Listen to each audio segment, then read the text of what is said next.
Mzee Ali is a popular figure around here. He's gained fame from a life of riches in a village of pronounced poverty. But his life has taken a turn for the worst, and he has drugs and substance abuse to thank for that.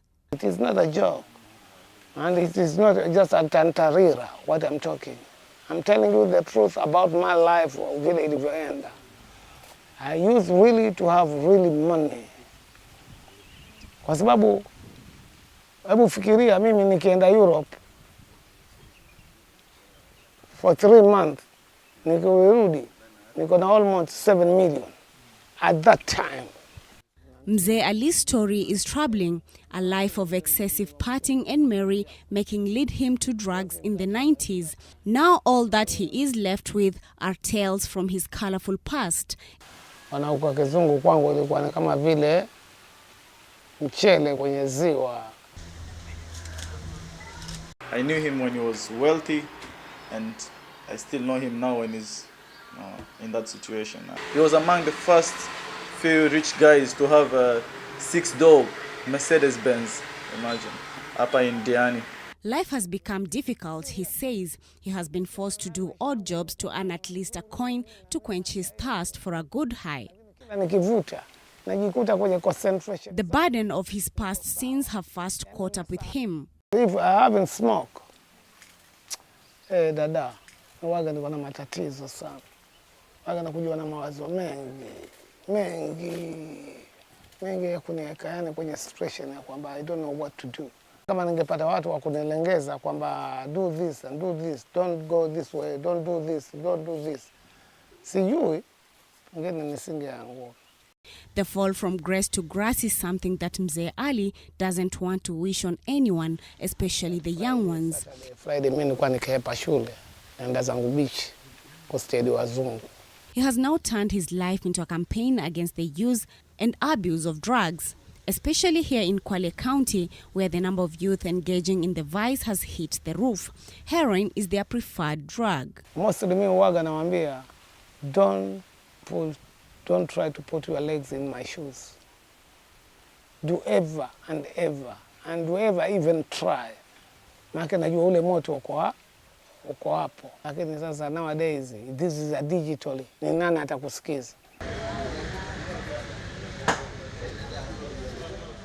The alarming statistics have led to the opening of a rehabilitation center in Kwale to treat victims of abuse. But even with such facilities, Mzee Ali still finds himself hooked to drugs. Kama ingekuwa ni dawa ya kuponya, definitely. Ungekuwa unainywa after 3 months, una huo ugonjwa. Lakini nowadays wanaambiwa uitumie for 2 good years. Na siku hiyo ukikosa kwenda kununua hiyo dawa, you feel pain, una feel taki. Same kama vile ambavyo unaenda kuvuta. So what is the difference? The problem cuts across both gender in this county. Aisha Juma is a mother of 4. She has been on drugs for the last decade, something she says has destroyed her life. Ukijiingiza kwenye mihadarati kama unajiingiza kwenye ufukara kweli. Alikuwa nasonga, alikuwa nakaranga samaki zangu, nikiuza, nikiishi maisha poa vizuri na watoto wangu, lakini iliponiingia kwenye mwili, biashara ikanishinda. Now she worries about her family catching on the vice. Aisha has to fend for her family all alone. With the challenge of substance abuse, finding a partner is quite a challenge. Mimi mwanzo wasiwataji mambo ya mihadarati kwa sababu hata nafikiri nikitaja naona kama wataingia huko. Kwa hiyo story wasitaki hata pale nyumbani pia wasikie kitu kama hiyo. Sometimes the thirst for a high hits hard and there is no money to buy the drugs. Ningekutendea na lala tu mimi. Naomba Mungu. Pata mtu akisema ni suksike haya. Hapo naweza kujitetea sasa. Watoto wanakuja kula, mwenyewe ndio naumwa sasa. The county government opened a rehabilitation center in Kombani area where addicts can be set onto journey of transformation. It started with only 40 addicts, but the number has now risen to over 500. Kituo hichi ni kuwa kimekuwa kidogo kwa sababu ya ile demand ya hizi services.